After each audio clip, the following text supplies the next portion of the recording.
The chaotic touch of harmony too, bonded by fire. By law-abiding pony. Chapter 8. The Sirens. Part 1 of 4. The cigar-shaped C-130 Hercules transport aircraft did not take the 82nd and the 5 ponies straight to the target area. Instead it landed in Atlanta to the south before letting Alexia's herd and 2 squads of the 82nd transfer over to insertion helicopters. While their stay in the city was brief, the herd noticed Atlanta was a city under siege by a foe that did not form set battle lines.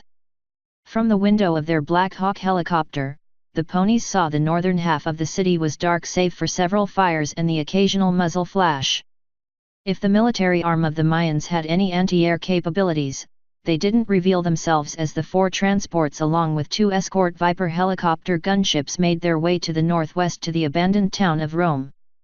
The skies beyond the outer reaches of Atlanta were heavily overcast and rain fell from the dense black clouds as if an ocean sat above the land with countless holes letting it drain out. Alexia's herd mentally prepared themselves to go back into the field while Alexia studied the tome's civilian pages for a gentle warmth spell to combat the winter rain without having the dramatic temperature shift as the one she used back in the Sahara. Snake and his 2 closest friends made final checks on each other's gear, as did the rest of the 2 squads of paratroopers currently sitting in the other pair of Black Hawk helicopters. The squadron sliced through the rain high above the south side of Highway 411. While the armed forces lost control of the land, the American war machine still retained control of the skies. This allowed the convoy to travel without fighter escort as the gunships were better suited to handle any sort of ground-based anti-air. Aside from the pilots, 2 crewmen sat with the ponies in the passenger compartment, one manned the rotary cannon mounted on the right bay door while the other sat behind the pilots and was facing the 4 ponies. His expression was dour as he had not seen many ponies join the military in the fighting, but was pleased by the herd's presence, thinking they were a sign of things to come.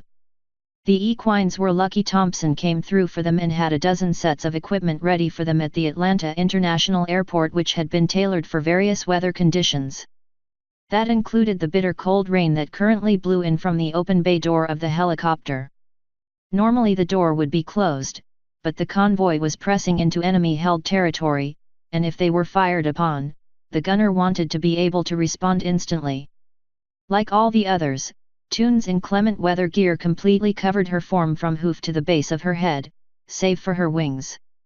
The 2 winged ponies' gear had a pair of semi-hard plastic wing slits that kept their feathered appendages dry when not in use, provided they were not turned sideways or flipped upside down.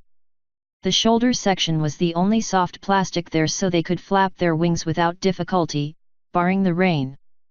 The 4 equines' clothing did not cover their tails that had been left exposed. The equipment came with a sling where the tail could be secured along the right side of the pony's barrel, but this proved too much of an impediment for normal walking or running, so it went unused. Instead, their tails and the tops of their manes were coated with hydrophobic gray wax that would keep the normally bright colors of Alexia's azure, Loki's pink, and Anderson's 2-toned crimson hair from giving them away. Conrad's steel-colored hair made the wax unnecessary. However, with the fresh utility harnesses also came fresh perception scramblers, so the only real purpose the wax served was to keep the rain from waterlogging the hair and allowing the ponies to minimize their mana usage. Unlike the 82nd Airborne, the 4 agents didn't wear body armor and were bereft of any helmets that would be worn once they departed the helicopter. They did, however, have a pair of night vision goggles within their satchels along with ear and throat-mounted short-range radios. Even though it was a late Georgia morning, they wanted to be ready for extended time in the field. It was the most clothing any of them had worn in years and it bothered them immensely. Loki was not above voicing her irritation over the herd's comm channel. "Oh man, my fur's all jacked up on my back and I can't fix it with these damn galoshes on my hooves." Crimson did her best to acclimate to the heavy clothing but shared in Loki's woe. "You'll be thankful to have it once we leave the chopper. I don't like the idea of slogging around in January rain without protection." Loki groaned, but said nothing. Alexia was doing her best to keep the mission as the sole focus in her mind. "You can't protect them if you're distracted. Keep calm and press on to the college." The dense forests of northern Georgia were broken sporadically by the various pit stops along the interstate highway. There were the occasional spots of cleared forests where future development had been planned, but all of that was now abandoned and nature was all too ready to reclaim lost territory. Toon noticed as she looked out the window that the area was very hilly, a common terrain feature this close to the Appalachian Mountains. It brought up memories of Trinity. The Silver Mare's mind couldn't help but wander to the human helicopter crew. The man sitting behind the pilots and the woman manning the side-mounted weapon were only mildly thrown off balance by the pony's presence, although it was barely perceivable under their helmets and visors. It was barely detectable from under those visors, but Toon felt that the crew cautiously welcomed the prospect of fighting alongside their equine allies. It may take a few generations, but we'll be united as Terrans eventually. Earth will probably remain split up between nations, but at least between our two species we'll have unity. A slight itch in her feathers reminded her of her wings. I may actually get to be the only person to see such social change from beginning to end in my lifetime. It was a faint spark, but her potentially ageless existence seemed a little less empty. The trio of helicopters landed on the southern outskirts of Rome near an abandoned gas station. The surrounding area was adorned with more trees and grass than anything else. Beside the gas station, tall evergreens lined very closely along the highway to give the once busy thoroughfare the impression of being directly cut through a forest. Crimson noted a large cemetery on top of a hill to the right of the highway further into Rome and felt it wasn't the best thing to see first of a town. The highway, which served as the convoy's landing zone, had cars scattered all over the place and not all of them were in one piece, but enough were out of the way so landing wasn't difficult. Although the fires had long since burned away, Alexia could see at least 5 cars that had been destroyed by more than just small arms fire. Several vehicles looked as if a great beast had torn some of the cars and semi-trucks in half before the remains were charred by fire. Others were crushed by retreating tanks as being the only real evidence of the National Guard's presence, save for the numerous gouges in the road. The military had not given the town up easily and both sides paid dearly during the battle. Whatever bodies the conflict had left behind were absent, making the Hertz Alpha wonder why the Mayans bothered to move them. The ponies piled out of the droning helicopters with the 2 squads of the 82nd taking both point and rear guard of the landing zone until the Black Hawks departed. The Vipers lingered momentarily to scan the landscape for hostiles before falling back to protect the Black Hawks. The gas station was on a slight rise above the intersection that allowed traffic to skirt along the fringe of Rome if they wished to avoid the congestion of the road going straight through town. As his squad leader gave his orders to take up defensive positions, Snake scanned the tree line and brown tall grass fields for movement. The rain and dark overcast made the midday sun less than helpful. Thanks to not having to actually pair a drop-in, Buttercup was able to bring her favorite FGM-172 SRAW anti-armor rocket launcher, an AA-12 combat shotgun, ammunition for both, and little else. It was up to the other members of the 12-man squad to carry her survival gear as the woman couldn't carry anything else and remain highly mobile. Paradrop, paradrop. 2 men wearing woodland camouflage approached from the gas station. Alexia and Conrad eyed them cautiously, but the pair was expected and after a quick round of identifying themselves to the rearguard paratroopers, they were let through. After clearing the line of soldiers, the 2 FBI agents headed straight for the herd with the one in front zeroing in on the Alicorn who was barely taller than the rest of the ponies. The experienced federal agent still picked up on the difference even through the rain. Special Agent Alexia Toon, came a somewhat chiding voice she had not heard in years. It seems you've done rather well for yourself.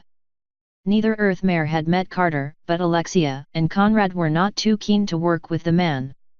Being comfortable in her role as Alpha, Alexia spoke for the herd and the 3 other ponies unquestionably shared her distaste for the man. A bit here and there. How about we get this started before any of us forget our professionalism? There's no need for ill will between us, Agent. We all have our role to play in the American machine. Conrad stepped forward to be side by side with Toon, but remained a few inches behind her.